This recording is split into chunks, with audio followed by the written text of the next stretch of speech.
So last time हम लोग ने क्वेश्चन नंबर 3 तक कर लेते हैं, आज क्वेश्चन नंबर 4 कर लेते हैं। तो क्वेश्चन नंबर 4 में बोले there are two poles of height 18 metres and 7 metres.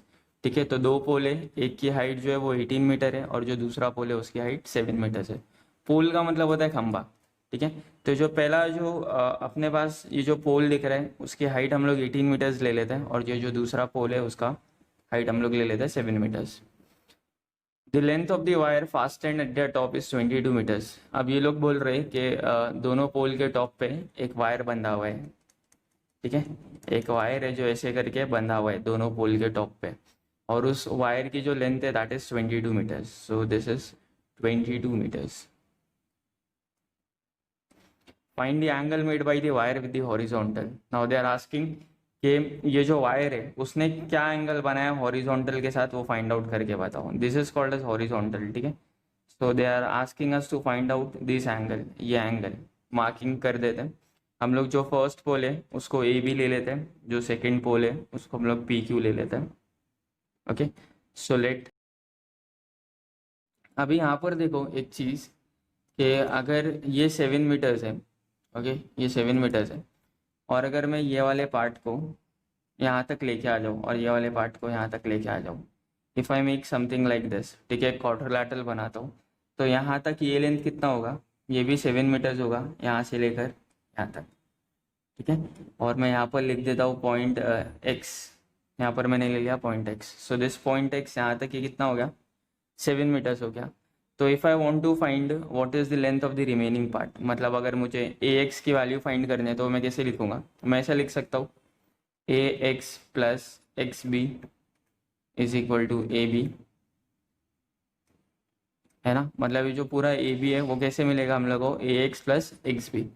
तो अपने को जो वैल्यू पता है whatever value we know हम लोग लिख देंगे। ए एक्स हम लोग को नहीं पता है तो एज इट इज़ लिख देंगे, प्लस एक्स बी की वैल्यू मालूम है हम लोग को कितनी है, 7। ठीक है, 7 is equal to A B कितना है अपना 18 है। सो ये क्या हो जाएगा, a x is equal to 18 minus 7। A x कितना आ जाएगा हम लोग को, ए x will become 11। I hope ये समझ में आया होगा। वो देख के ही हम लोग कैलकुलेट कर सकते हैं, but writing part is very important. तो this part, this remaining part is equal to 11 metres. अब हम लोग क्या करने वाले, ये जो ट्राइंगल ऊपर बना है ना, will take that triangle down. हम लोग वो ट्राइंगल को नीचे बना लेते हैं। फिर ट्राइंगल कुछ ऐसे दिखता है, उसके अंदर क्या क्या नोटेशन है वो लिख देते हैं। ये वाला एक पार्ट ए है, this is X and this is P. This angle will be of course 90 degree, this angle we need to find out.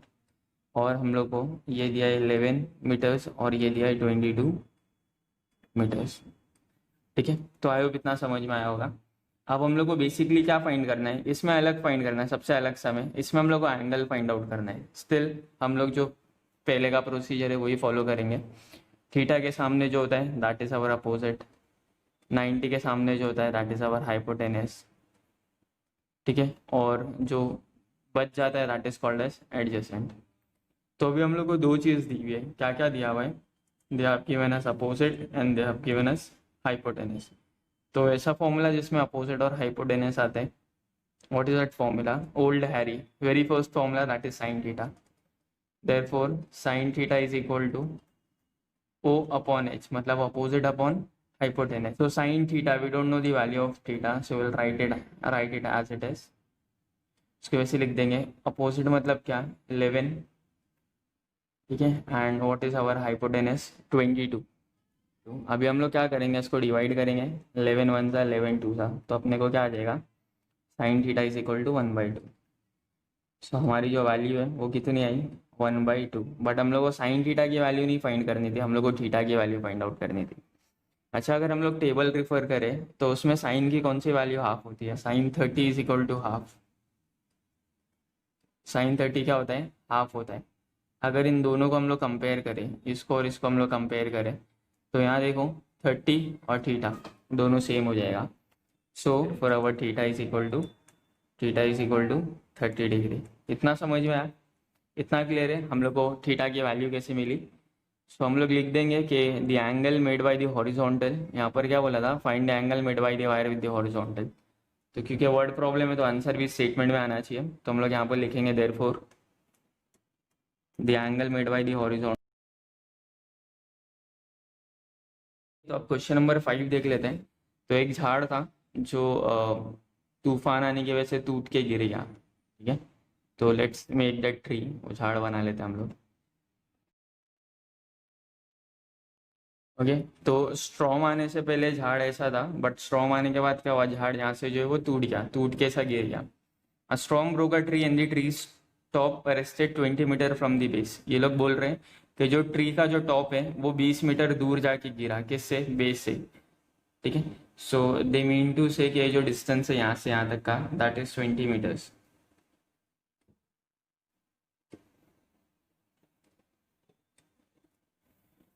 Making an angle of 60 degree with the horizontal. तो जब ये झाड़ गिरा तो यहाँ पर angle बन गया 60 degree. Okay, find the height of the tree. They are asking us to find the height of this tree, ये पूरा जो पार्ट है उसका। तो अगर आप देखोगे तो ट्री का जो पार्ट है, this is the part of tree as well as this is the part of the tree, ठीक है। ये दोनों जो है वो ट्री के हिस्से, ट्री का पार्ट है। तो हम लोग को ये फाइंड करना है, ठीक है, और ये फाइंड, तो हम लोग एक एक करके फाइंड आउट करेंगे। तो पहले हम लोग एक्स वाला पार्ट फाइंड आउट कर लेते हैं। तो बाद में हम लोग ट्री की हाइट कैसे फाइंड कर सकते हैं, x plus y will give you the height of the tree. सबसे पहले ना इसको नोटेशन दे देंगे ABCD। यहाँ पर देखो एक ऐसा ट्राइंगल बन रहा है, will make a beautiful triangle out of it. और ये वाला एंगल दिया हम लोग को 60 डिग्री, और ये जो नीचे का जो बेस है दैट इज 20 मीटर्स। हम लोगों को क्या क्या फाइंड करना है, एक ये वाला पार्ट और ये वाला पार्ट, ठीक है। अब इतना पता है हम लोगों को, ये 90 डिग्री यहाँ पर होगा क्योंकि झाड़ जो है वो 90 डिग्री परपेंडिकुलर होगा। हम लोग ऐसा कंसिडर करके चलते हैं। जैसे हम लोग नॉर्मली जो रूल फॉलो करते हैं हम लोग वो लिख लेते हैं। तो सबसे पहले जो थीटा के सामने वाली साइड होती है that is called as opposite. जो 90 के सामने वाली साइड होती है उसको हम लोग बोलते हैं हाइपोटेनस, ठीक है। और जो नीचे बच जाती है side that is called as adjacent. Will try to find out this side, opposite find out करने की कोशिश करते हैं। तो हम लोग को दिया हुआ क्या है, एडजेसेंट। हम लोग फाइंड क्या कर रहे हैं, अपोजिट। तो ऐसा फॉर्मूला जिसके अंदर एडजेसेंट और अपोजिट आता है, OA मतलब ओल्ड आंट, मतलब क्या, old Harry and is old aunt, tan theta. तो tan theta is equal to opposite upon adjacent, ठीक है। तो टैन थीटा, थीटा मतलब क्या, 60 degree. So tan 60 equal to what is opposite, opposite अपने को पता नहीं है तो हम लोग उसकी जगह ए भी लिख देंगे। एडजेसेंट या what is the value of adjacent, 20, तो हम लोग यहाँ पर लिख देंगे। अब हम लोग को फाइंड आउट, अभी देखो हम लोग को tan 60 की वैल्यू देखना है, but tan 60 is equal to √3 होती है। तो हम लोग इसकी जगह क्या लिख देंगे अभी, √3। तो √3 is equal to AB upon 20। तो जो 20 डिवाइड हो रहा था उधर जाके मल्टीप्लाई हो जाएगा। तो अपने को आंसर क्या आएगा, AB इज इक्वल टू 20 √3। अब √3 की देखो अगर वैल्यू दी हुई है, if it is written over there, if the value is given in the question, is it given, नहीं दी हुई है, so you can leave it as it is. तुम लोग उसको एज इट इज भी छोड़ सकते हो, या if you want you can solve it. हम लोग ये सेम वाला ट्राइंगल लेंगे। अभी हम लोग ने अपोजिट फाइंड आउट कर लिया है, अभी हम लोग हाइपोटेनस फाइंड आउट करेंगे। तो ये जो वैल्यू है उसको हम लोग 1 कंसिडर कर लेते हैं। हम लोग को क्या फाइंड करना है, अपोजिट मिल गया, अब हम लोग को हाइपोटेनस फाइंड आउट करना है। We have to find out hypotenuse, हम लोग को दिया हुआ एडजेसेंट। तो ओल्ड हैरी एंड इज मतलब कौन सा फॉर्मूला आएगा अभी, कॉस थीटा। तो cos theta is equal to old Harry and is adjacent upon hypotenuse.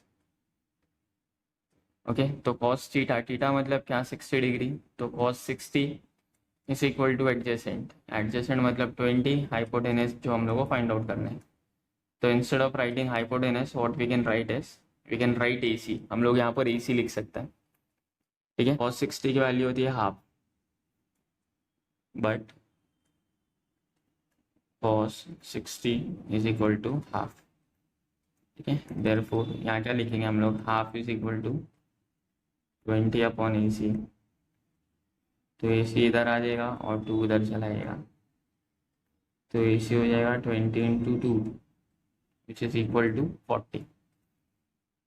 तो हम लोग यहाँ पर लिख देंगे therefore AC is equal to 40 metres, इतना समझ में आया, इतना क्लियर है। तो ये वाला जो पार्ट है हाइपोटेनस, ये वाला जो पार्ट है we got it as 40 metres.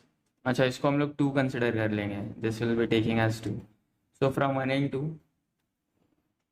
T, तो ये कितना हो जाएगा 40 + 34 हो जाएगा 74.60। ठीक है, अगर उधर मीटर जाए तो हम लोग मीटर लिख लेंगे। So this is our final answer. तो सम नंबर 6 में बोला है kite is flying at a height of 60 metre from above the ground. तो सपोज एक पतंग उड़ रही है कुछ यहाँ पर ऐसे, there is a kite which is flying something like this. ठीक है, और उसका जो धागा है वो ज़मीन पे बंधा हुआ है। अब ये लोग बोल रहे हैं कि the height of the kite from the ground is 60 metres, मतलब अगर ज़मीन से उसको नापें तो 60 मीटर्स ऊपर उड़ रही है। It makes an angle of 60 degree with the ground, the string attach to the kite is tied to the ground. तो पतंग का जो मांझा है that is tied to the ground, ज़मीन को बंधा हुआ है। And it makes, suppose this is the ज़मीन वाला part, okay, and it makes an angle of 60 degree with the ground. तो ये वाला एंगल वो लोग बोल रहे हैं 60 डिग्री का है। ठीक है, assuming that this string is straight, ऐसा कंसिडर करो कि ये जो मांझा है वो एकदम सीधा है ना, तो यूजुअली वो ऐसे हो जाते हैं पतंग उड़ाते टाइम पे। तो हम लोग को एज्यूम करने हैं कि जो स्ट्रिंग है वो एकदम स्ट्रेट है। So they are asking us the length of the string, length of the string मतलब they are asking us this. ठीक है, आई होप इतना समझ में आया होगा। क्वेश्चन एनालाइज कर ले हम लोग ने, अब हम लोग डायग्राम बना लेते हैं। मीटर, ये वाला जो पार्ट है वो 60 मीटर है, ये वाला जो पार्ट है वो हम लोग को फाइंड आउट करना है। ये वाला जो हिस्सा है वो हम लोग को दिया हुआ है एंगल 60 डिग्री। ठीक है, दिस विल बी 90 डिग्री। इसको लेबल कर लेते हैं ABC।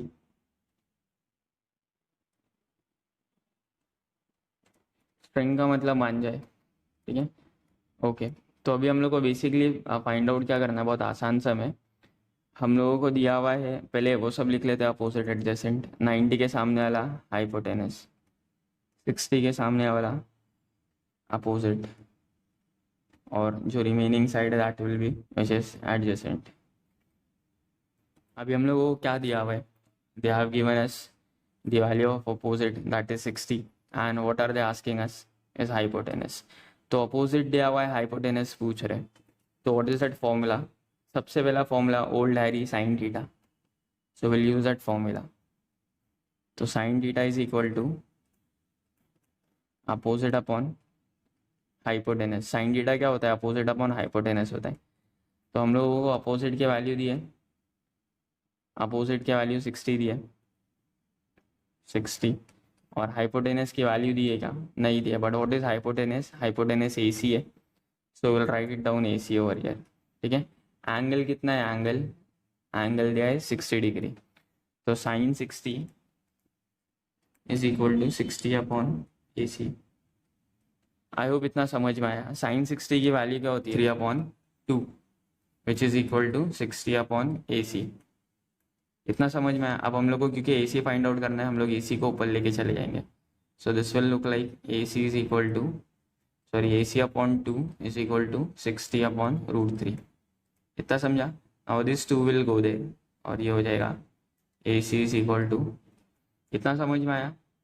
तो 60 × 2 क्या होता है, बेसिकली 60 × 2 होता है 120, AC हो जाएगा 120। अभी नीचे √3 है, तो ये √3 निकालने के लिए क्या करना पड़ेगा हम लोग को, ऊपर नीचे √3 से मल्टीप्लाई करना पड़ेगा। ठीक है, तो ये क्या हो जाएगा 120 √3 the whole upon √3 square, 120 √3 the whole upon 3, 3 1 जा 3, 40 सा। इतना समझा। तो ये क्या हो जाएगा 40 √3। अब √3 की बेसिक वैल्यू क्या है, √3 की वैल्यू हम लोग को 1.73 दिया है। तो 40 को 1.73 से मल्टीप्लाई करते हैं।